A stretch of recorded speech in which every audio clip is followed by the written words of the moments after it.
नमस्कार प्यारे दोस्तों, मेरे छोटे छोटे प्यारे बच्चों। आप जानते हैं कि आज यानी 10 नवंबर को आज यानी 10 नवंबर को आपका ये 10 नवंबर यानी 2025 को राष्ट्रीय आय एवं योग्यता आधारित छात्रवृत्ति योजना परीक्षा आज पूरी हो चुकी है। और जिसमें मैंने पूरी आंसर की दे दी थी कि आंसर की क्या है। ठीक है, पूरा मतलब विषय का, सामाजिक विषय का, विज्ञान का, गणित का आंसर की दे चुका हूँ, रीजनिंग का भी दे चुका हूँ। और अब मैं मैथ का हल कर रहा हूँ। इसी क्रम में फिर विज्ञान का, समाज विज्ञान का, रीजनिंग का सबका हल आपको मिल जाएगा। ठीक है, तो ये हमारा जो पेपर था यानी 10 नवंबर 2025-26 का ये पेपर सॉल्व हो गया है, यानी हो चुका है आज। और इसलिए मैंने आंसर शीट डाल दी है, पूरा पेपर चेक कर लीजिए। अब मैं यहाँ पर केवल मैथ हल करा रहा हूँ। हालांकि मैं सभी रीजनिंग भी हल कराऊंगा, मैथ भी हल कराऊंगा, सब हल कराऊंगा। ठीक है दोस्त, चलिए आगे हम बढ़ जाते हैं। और सबसे बड़ी बात यह है दोस्तों, जो मैंने आपको हल कराया था यानी NMMS का जो पेपर हल कराए थे, जो मैंने पढ़ाया था, उसी में से 90% से ज़्यादा पेपर आया है। चलिए आगे बढ़ते। 5 सेंटीमीटर त्रिज्या के एक वृत्त की परिधि और त्रिज्या का अनुपात है। माना वृत्त की त्रिज्या r है और वृत्त की परिधि या परिमाप 2 पाई r होता है। तो इसका यानी परिधि और त्रिज्या का अनुपात पूछा है। यानी वृत्त की परिधि बटे में त्रिज्या। प्यारे बच्चों, मैंने तुमको बताया था अनुपात को बटे में भी लिख लेते हैं। और वृत्त की परिधि 2 पाई r होती है और त्रिज्या बटे में त्रिज्या यानी r। तो प्यारे बच्चों, ये बच्चा 2 पाई, और पाई एक अपरमेय संख्या है, और अपरमेय संख्या में परमेय संख्या से गुणा करते हैं तो एक अपरमेय संख्या ही आता है। ठीक है प्यारे बच्चों, मैंने संख्या पद्धति पढ़ाई थी, उसमें ये आपकी अपरमेय संख्या पढ़ाई थी। व्रत की परिधि, व्रत से संबंधित प्रश्न कराए थे, यानी जो मैंने पढ़ाया था वही प्रश्न आए। और अगली बार के लिए भी मैं कह रहा हूँ 26-27 में भी मैं राष्ट्रीय आय एवं छात्रवृत्ति आधारित योग्यता परीक्षा को पढ़ाऊंगा। ठीक है प्यारे बच्चों, तो आपको तैयार रहना है। अपने छोटे बच्चों को, अपने छोटे भाई बहनों को बता देना है कि जो प्रेम सिंह सर हैं वो पढ़ाते हैं वही आता है, इसलिए केवल उतना ही पढ़ना, ज़्यादा कुछ नहीं पढ़ना है। सैमसंग 5 किलोमीटर और 52 मीटर बस से और 2 किलोमीटर 265 मीटर कार से, शेष दूरी 1 किलोमीटर और 30 मीटर पैदल चल के पूरी करता है, तब इसके द्वारा तय की गई कुल दूरी है। प्यारे बच्चों, जो बस से सैमसंग ने दूरी तय की है वो है 5 किलोमीटर और 52 मीटर। प्यारे बच्चों, और कार से जो दूरी तय की गई है, कार से, वो है आपकी 2 किलोमीटर और 265 मीटर।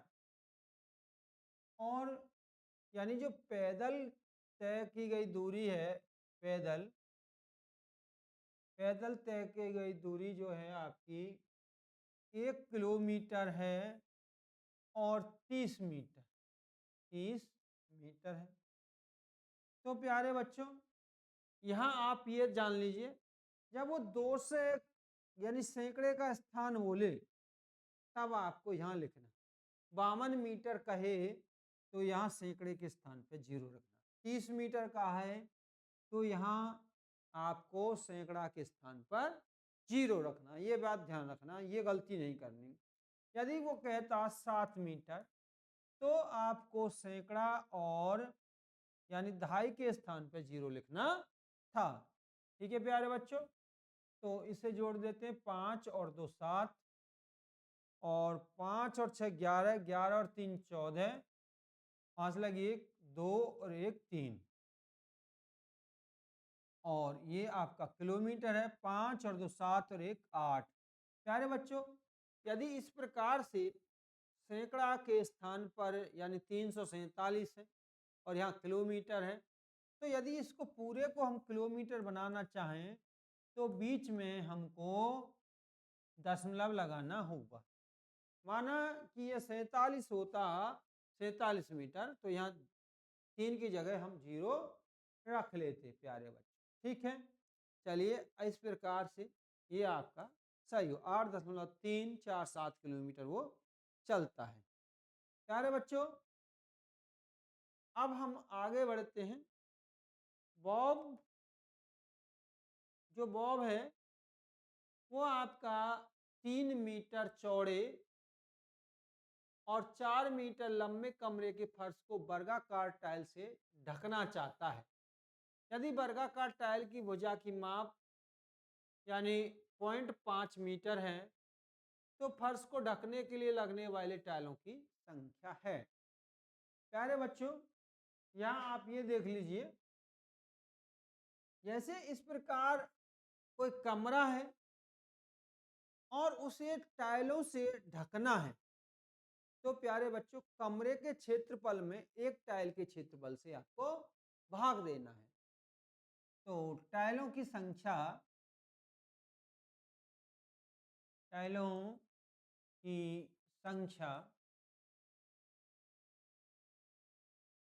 बराबर कमरे का क्षेत्रफल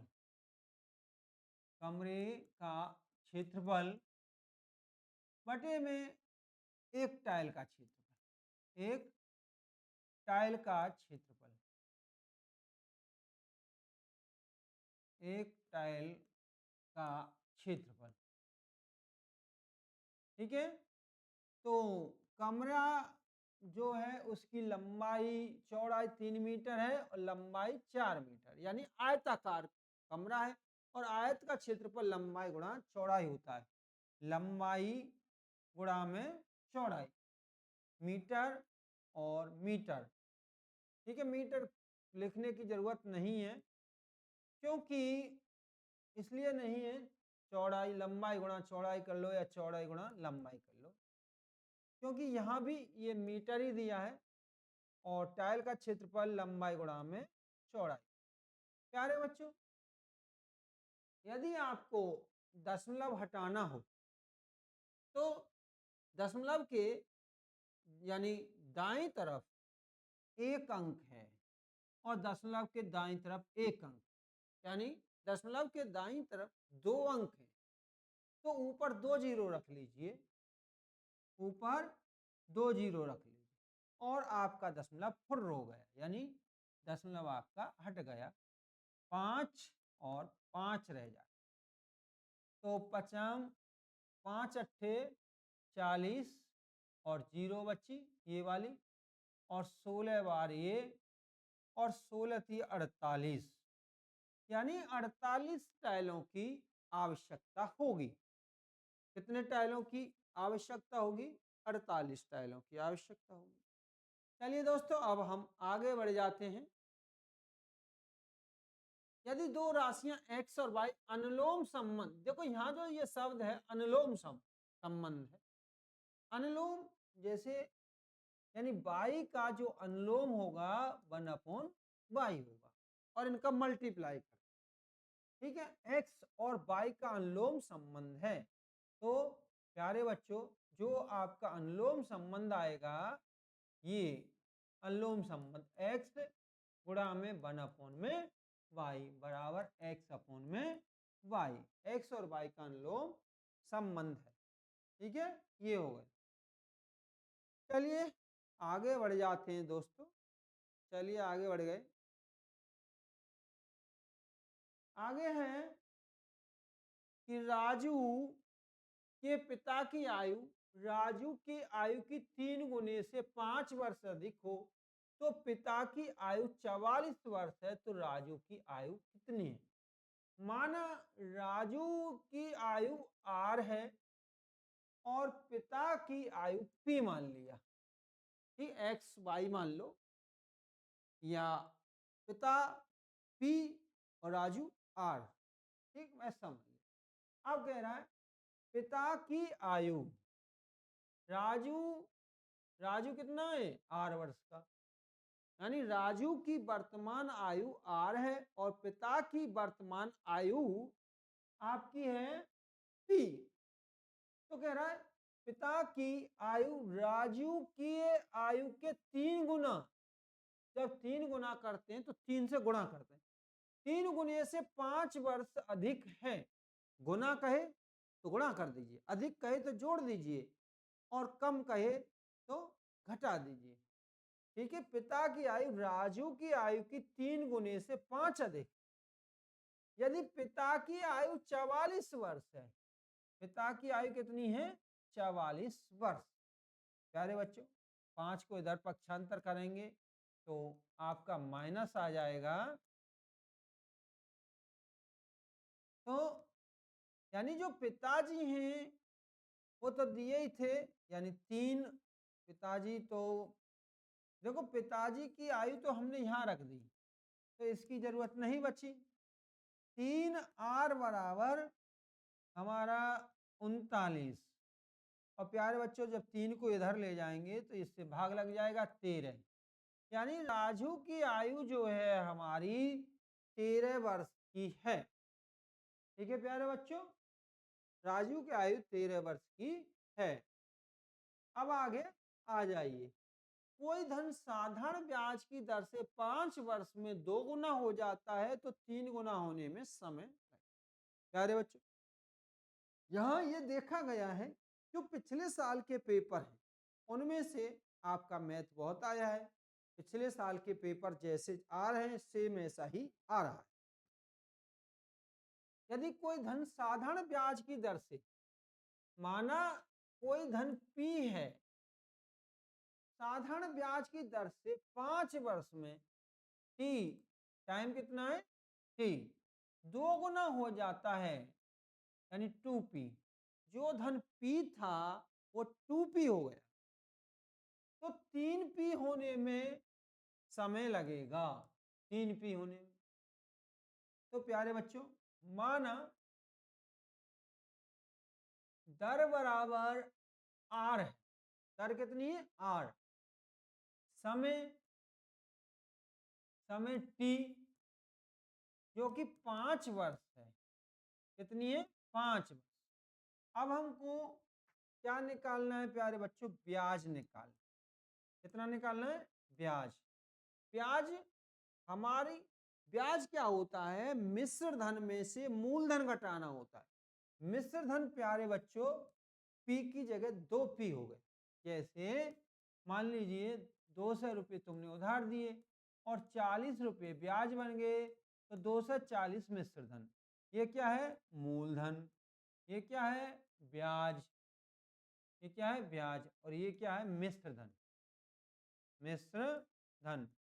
मैंने तो जो मेरे यहाँ पढ़े थे सबको पूरा करा दिया है, ठीक है। तो प्यारे बच्चों, जो मेरे यहाँ पढ़े थे सबका पूरा करा चुका, तो मिश्र धन 240 है प्यारे, ठीक है। तो तो यानी आपको ब्याज निकालना हो तो मिश्र धन में से मूलधन घटा दो, तो ब्याज हमारा मिश्र धन 2p और ये आपका p, ठीक है।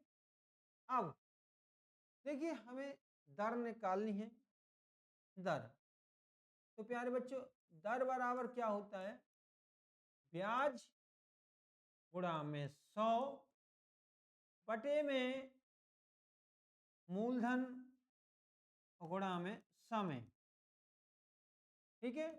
तो ब्याज हमारा हुआ p गुणा में 100 बटे में मूलधन भी पी है और समय 5 वर्ष।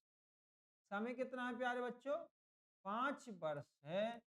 ये काट दिया 20 पंजे 100, यानी जो दर निकल के आई है वो क्या है? 20%। दर निकल के आई है वो कितना है? 20%। अब अगला है, आगे है प्यारे बच्चों, आगे क्या है? यानी कितने वर्ष में 3 गुना हो जाएगा? तो ब्याज कितना है बताओ? मिश्र धन 3 पी है तो ब्याज कितना? मूलधन पी है, मिश्र धन 3 पी है तो ब्याज 2 पी रह जाएगा। तो नए समय से, ठीक है, नई शर्त से, नई शर्त से, अब नई शर्त से ब्याज, प्यारे बच्चों अब मूलधन जो था वो 3 पी हो गया, यानी मिश्र धन 3 पी और मूलधन पी था, यानी हमारा ब्याज दुगना हो गया, मूलधन का 2 गुना ब्याज हो गया है हमारा। तो हमको निकालना है नया समय।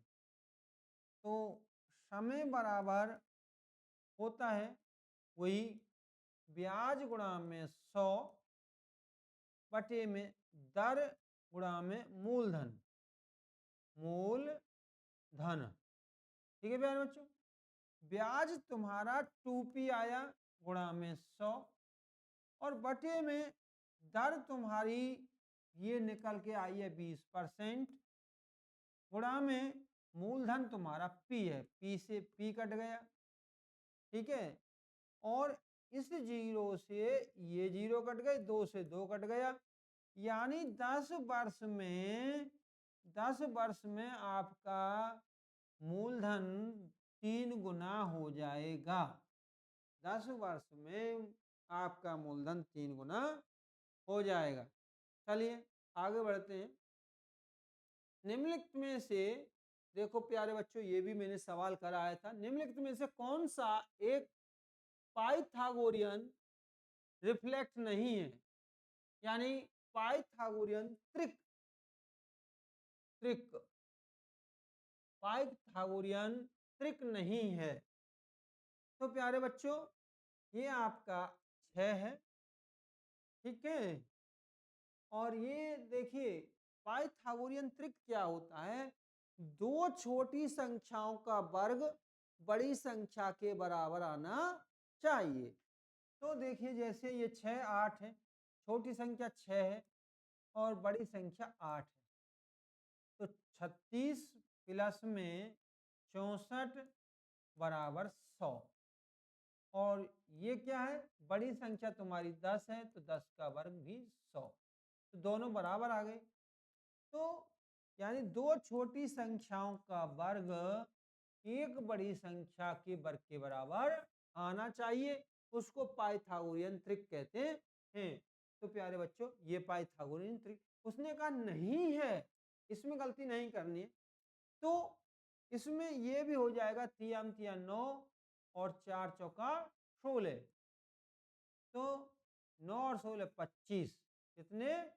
25, यहाँ पर 5 का भी वर्ग होता है 25, तो ये भी ये आपका पाइथागोरियन त्रिक नहीं है, ये भी हो जाएगा क्योंकि 5 का वर्ग 25 प्लस 12 का वर्ग 144, और ये दोनों जुड़ के हो गया 169, और ये इसके वर्ग के बराबर हैं 169, तो ये नहीं है प्यारे।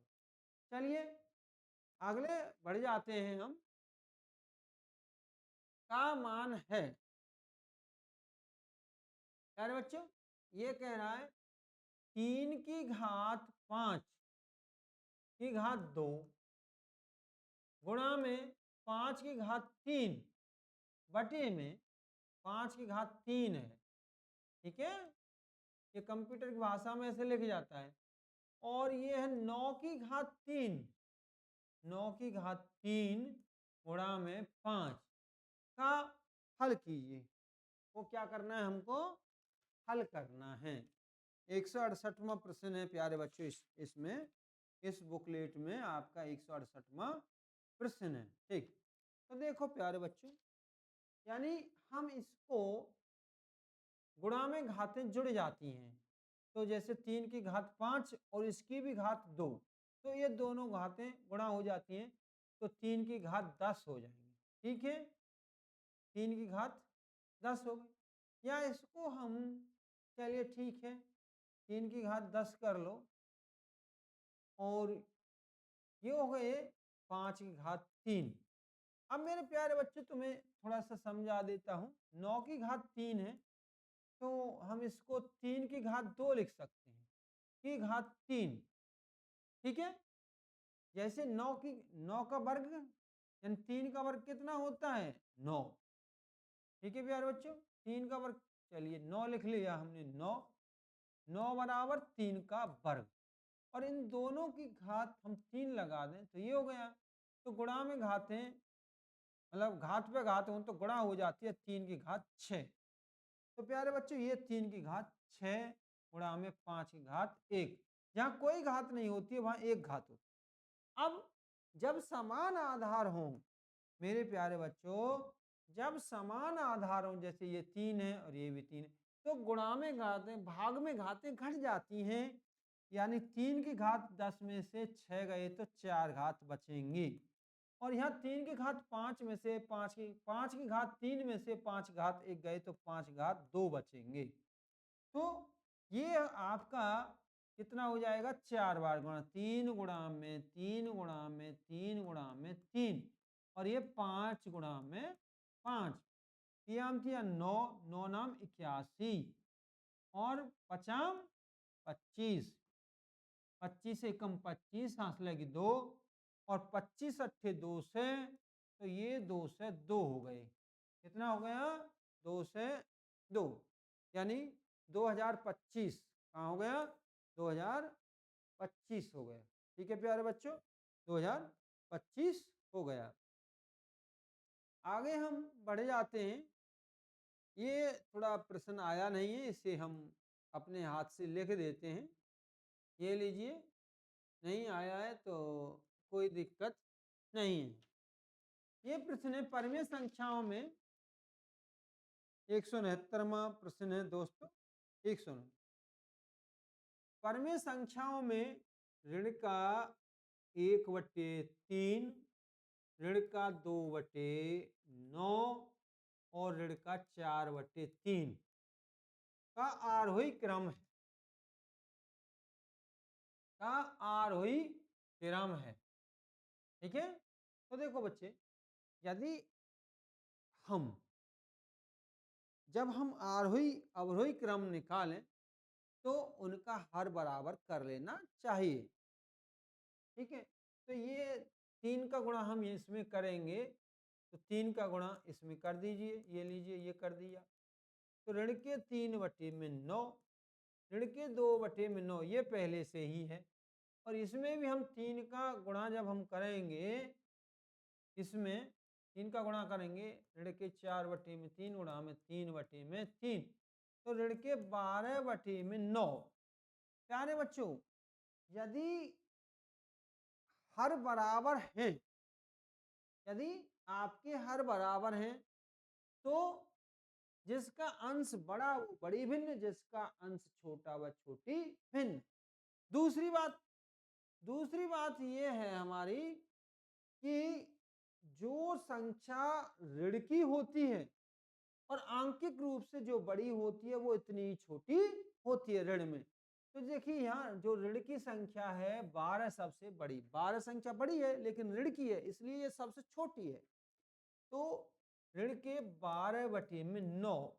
अब देखिए 3 बड़ा है, 2 से 3 बड़ा है, तो ये छोटा हुआ, और ऋण का 2/9, ऋण का 2/9। अब ये देख लीजिए, ये कौन सी संख्या है? ये आपकी ऋण के 4/3 वाली संख्या, ऋण के 4, ऋण के, ये भी ध्यान रखना है। एक, ठीक है, 1 2 3 में प्रश्न आया है, 1 2 3 और 4। ठीक है, तो यहाँ ये क्या है, ऋण का 4/3। ये क्या है, ऋण का 4/3। और ये तो आपका ऋण का 2/9 तो है ही है।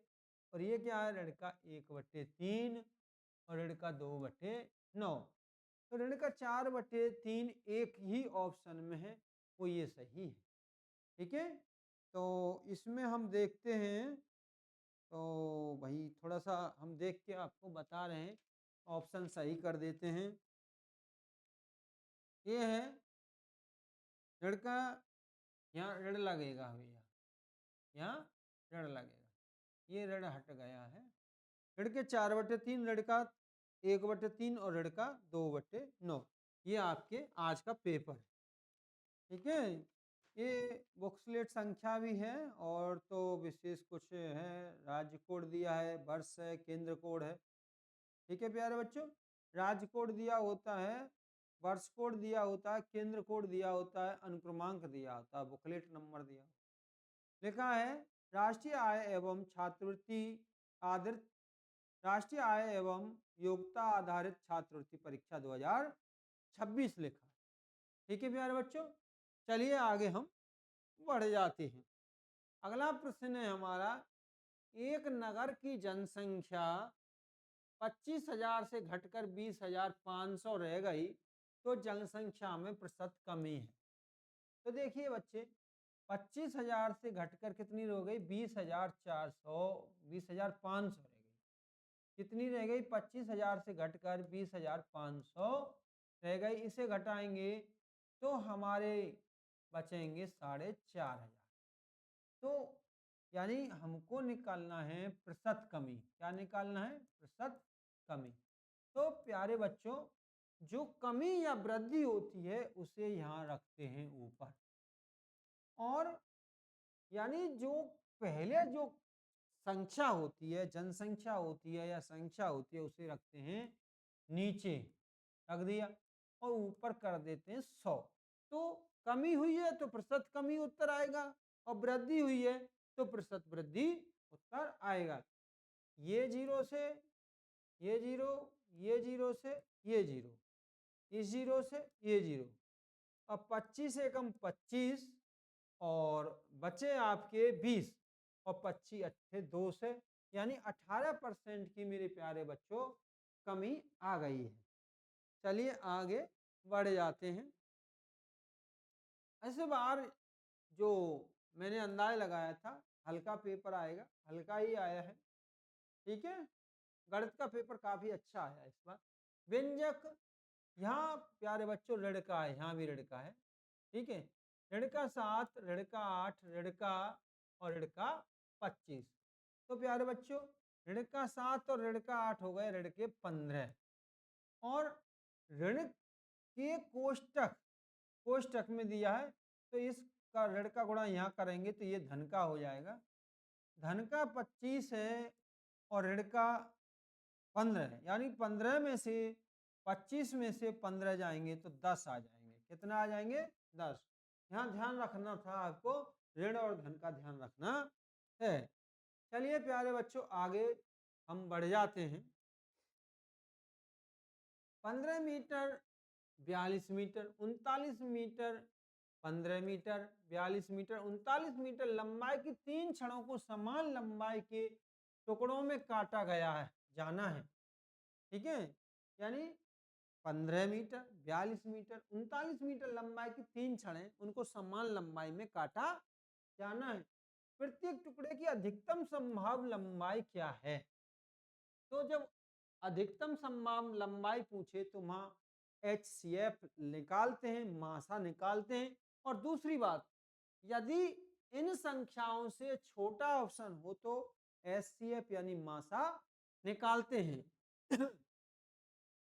तो 15, 42, देख लो बच्चे, जो मैंने कराया था वही प्रश्न आ रहे हैं।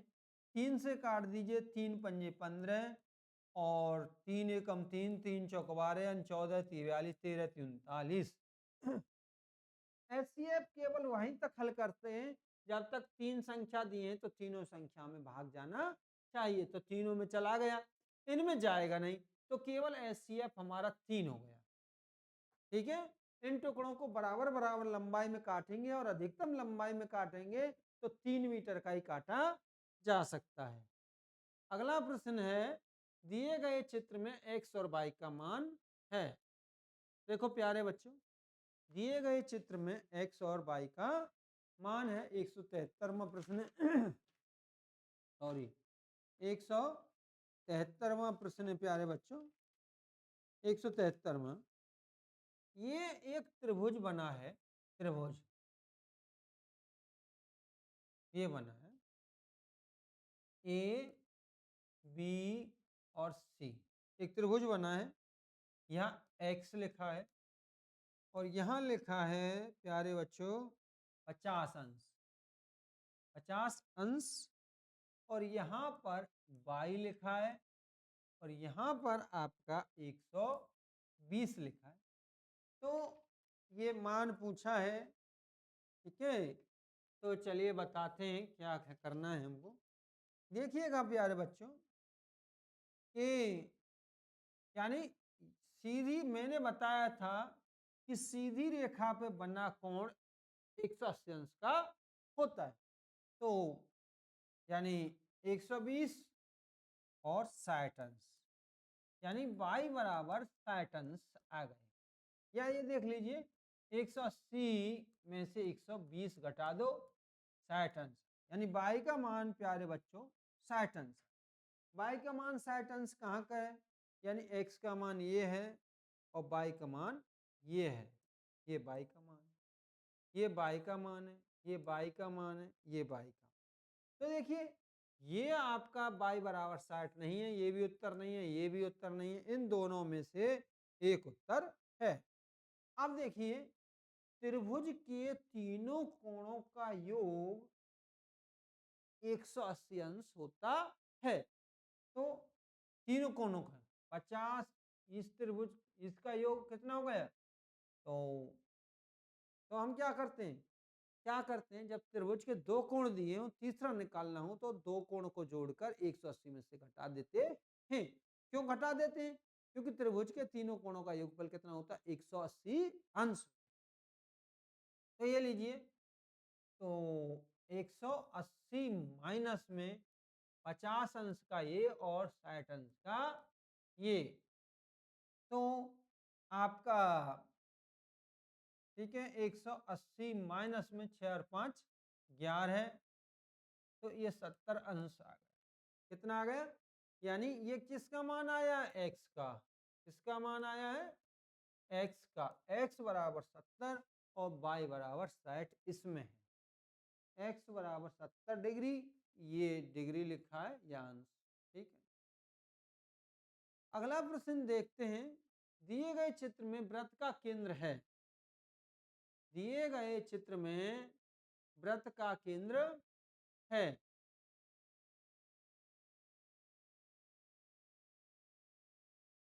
अगला प्रश्न है भैया, इसमें मिस्टेक हो गया है 174 में। दिए गए चित्र में वृत्त में ओ वृत्त का केंद्र है, या ओ है, ओ वृत्त का केंद्र है। अब है angle P Q R, angle P Q R बराबर 110 अंश या डिग्री। तो पी एस आर का मान ज्ञात करना है। देखो ये आपका आया है, ये वाला प्रश्न आपका आया।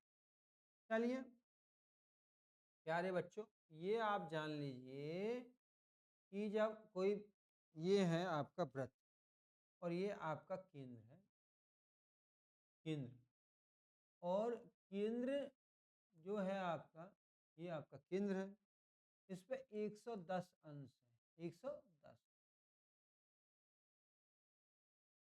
ये वाला जो कोण होता है मेरे प्यारे बच्चों, ये वाला जो कोण होता है, ये वाला, ये आधा होता है, इसका आधा होता है, तो ये हो गया 55। ठीक है, तो हम कह सकते हैं पी क्यू आर, ठीक है। और अब इसका निकाल लीजिए, ये पिछले साल भी आया है, ये घूम घूम के आ रहे हैं। तो कह रहा है इसका मान ज्ञात कीजिए। P S R, P S R का मान ज्ञात कीजिए। तो ये लीजिए प्यारे बच्चों, अब है एंगल 110 डिग्री का है पी एस आर, यानी ये याद करना है, जो बीच में संख्या होती है वही याद करनी होती है। तो ये लीजिए प्यारे बच्चों, यानी अब इसका आधा ये होता है और ये जो सामने के दो कोण हैं इनको कहते हैं, जैसे एक वृत्त पर सभी एंगल हों, सभी बिंदु हों तो इसको चक्रीय चतुर्भुज कहते हैं। और चक्रीय चतुर्भुज के सामने के कोणों का योगफल 180 अंश होता है। तो यानी यदि हम 180 अंश में से 55 घटा दें तो हमारा ये वाला एंगल आ जाएगा। 5 बचा 17 में से 5 गए तो 12, यानी 125 अंश। इसमें क्या आएगा प्यारे बच्चों? 125 अंश आएगा।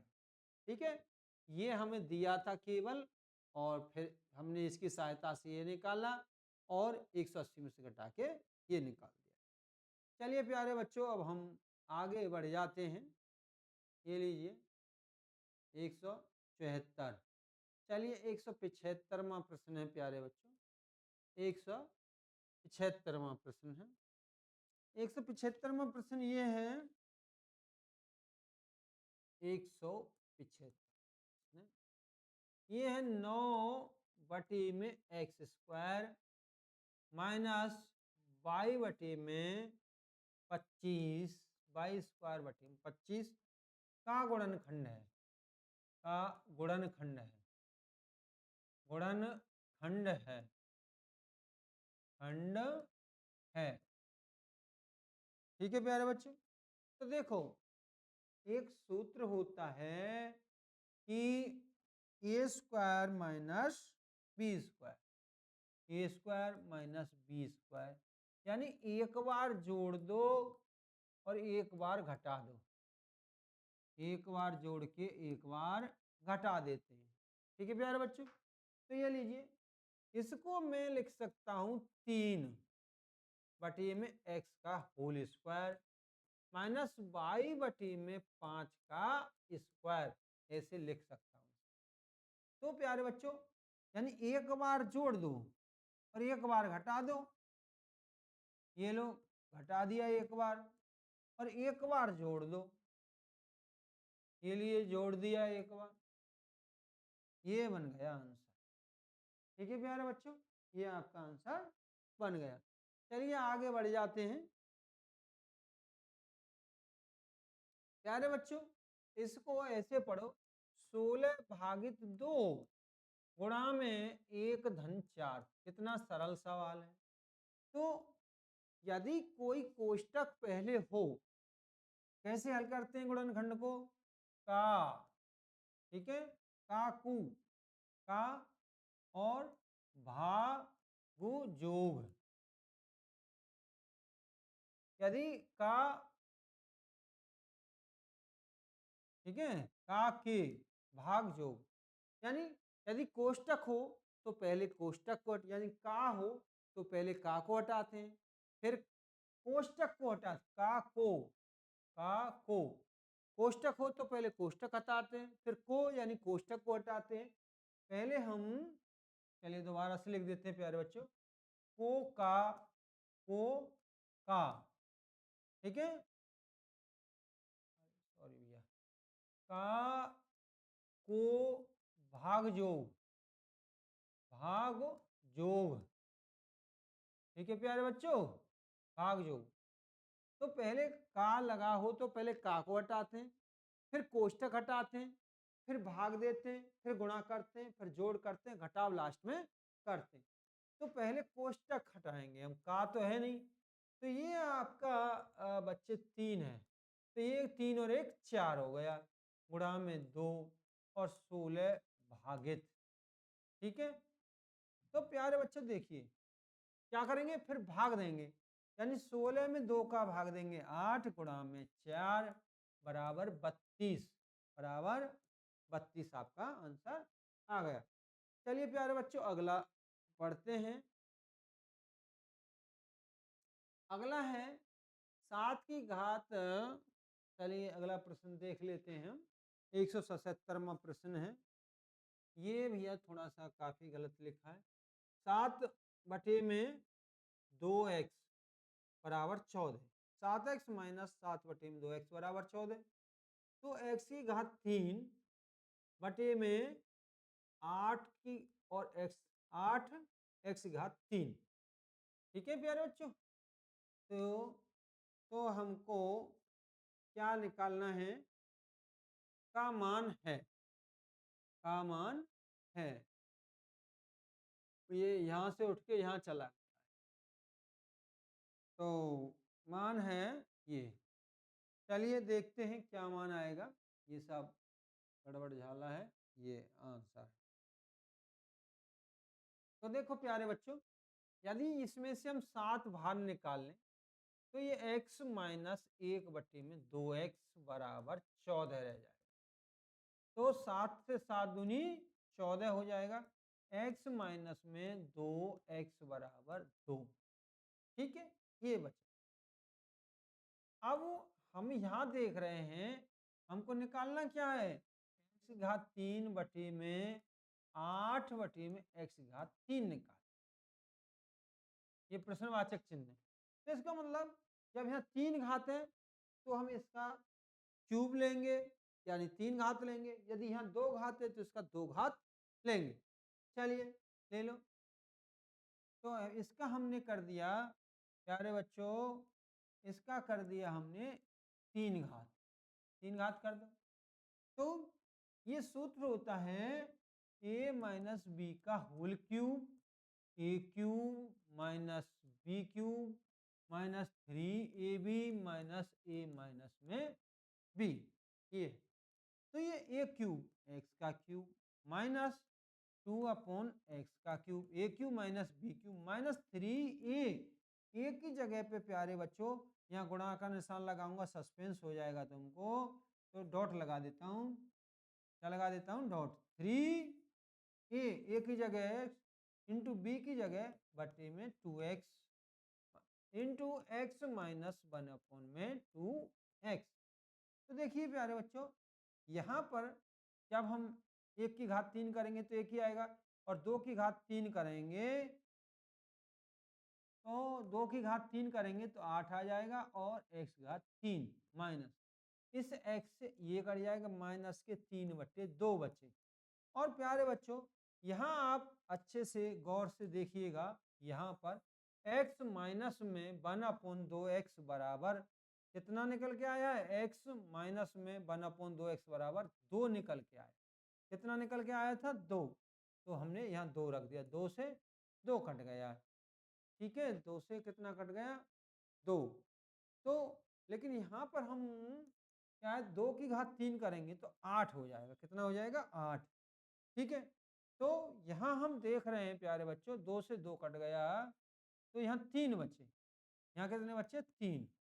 और 3 को प्यारे बच्चों एक्स क्यूब माइनस में 8 एक्स घात 3 बराबर 3 को हम इधर ले जाएंगे तो ये प्लस का हो जाएगा, यानी 11 आ गया। कितना आ गया? 11। ठीक है प्यारे बच्चों, चलिए अब हम आगे बढ़ जाते हैं। अब्दुल अब्दुल अपने बगीचे में 4 छोटे पौधे एक पंक्ति में लगाता है।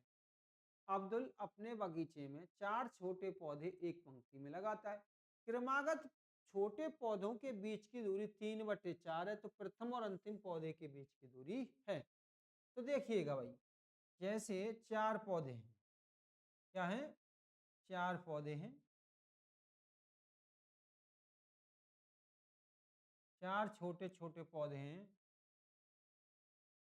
और ये जो पौधे हैं तो पहला पौधा तो यहाँ लगाया तो 0 पे ही होगा, लेकिन दूसरा पौधा 3/4 पे है, और तीसरा भी 3/4 पर है। कहाँ है? 3/4 पर है, और ये भी 3/4 पर। तो इससे पहले और अंतिम पौधे के बीच की दूरी कितनी होगी? तो प्यारे बच्चों यहाँ तो 0 ही है, यहाँ से यहाँ तक 3/4, फिर 3/4, फिर 3/4। तो ये 3/4, 3/4। तो प्यारे बच्चे ये हो जाएगा आपका 3/4, 3/4, 3/4 गुणा में 3 बराबर 9/4। अब ये तो आंसर नहीं है तो भाग दे लीजिए। इसमें भाग देंगे तो 4 दूनी 8 बचा 1, दशमलव लगा के 0 बढ़ाएंगे 10 हो जाएगा। तो 4 दूनी 8, 4 पंजे 20, 2.25 मीटर हो जाएगा। ठीक है प्यारे बच्चे, यहाँ से यहाँ की दूरी, तो ये सब जोड़ लेंगे। ठीक है, ये जोड़ के जैसे 0 + 3/4, 3/4। एक बात मैं तुम्हें बता दूं, जैसे यहाँ आपका 3/4 प्लस में 3/4, 4 लघुत्तम आ जाएगा। 3 प्लस में ये वाला 3 प्लस में 3 बराबर 9/4। ठीक है प्यारे बच्चों, चलिए आगे हम बढ़ जाते हैं। लास्ट सवाल बहुत अच्छा सवाल है और मैंने जैसे आपको बताया था बिल्कुल ऐसे ही आया है। और ये स्क्वायर रूट पढ़ा जाता है, square root 3x minus plus में 1। ठीक है, minus square root x minus 1 बराबर 2। तो x का मान है, तो x का मान है। देखिए इस प्रकार के प्रश्नों में मान है, x का मान है, मूल है, ऐसे पूछे तो इनमें से सबसे छोटी संख्या उठा के इसमें रख दीजिए। जिस संख्या से बराबर की संख्या आ जाए, यानी 2 आ गई तो वह इसका मान है, और यदि 0 आ गई तो वो उसका मूल है। तो हमने देखा सबसे छोटी संख्या 1 रख के देखो, 1। तो यहाँ 1 रखेंगे, हमारा 1 माइनस 1 माइनस, तो 3 गुणा में 1 प्लस में 1, 3 और 1 4, 4 का वर्गमूल 2 माइनस 0 बराबर 2। तो यानी धन के 1 रखने से 0 आ गई, तो इसका मतलब ऋण का 1 उत्तर नहीं हो सकता है, ऋण का 1 उत्तर नहीं हो सकता। इन दो में से एक आंसर आ जाए। ठीक है, अब हम इसमें ये उत्तर मान के देख लेते हैं, यानी x बराबर 5 रख लेते हैं। x बराबर कितना रख लेते हैं? 5। 3 गुणा में 5 प्लस में 1 माइनस 5 माइनस में 1, यानी x जहां है वहां 1 रख लिए और 2 आना चाहिए। तो 5 3 15 और 1 16, 16 आ गया, माइनस 5 में से 1 गया तो 4, 16 का वर्गमूल 4 और 4 का वर्गमूल 2 बराबर 2। तो ये हमारा बराबर आ गया। तो इस संख्या से ये हमारा बराबर। प्यारे बच्चों, प्रश्न तो बहुत ज़्यादा कठिन नहीं आया है। ठीक है, लेवल ठीक है, क्योंकि बहुत ज़्यादा कक्षा 8 के हिसाब से लेवल लगभग अच्छा है, कोई दिक्कत नहीं है। जय हिंद साथियों, बने रहो। ठीक है, और मेरे प्यारे बच्चों, अपने छोटे भाइयों को बता देना कि प्रेम सर प्रकृति प्रेम इंस्टीट्यूट पे पढ़ाते हैं। ठीक है, इस चैनल को, जिससे उनका भी भला हो, और उनसे कहो अभी से तैयारी करें। तुम नवोदय की तैयारी करो, आगे बढ़ो। ठीक है, जय हिंद दोस्तों।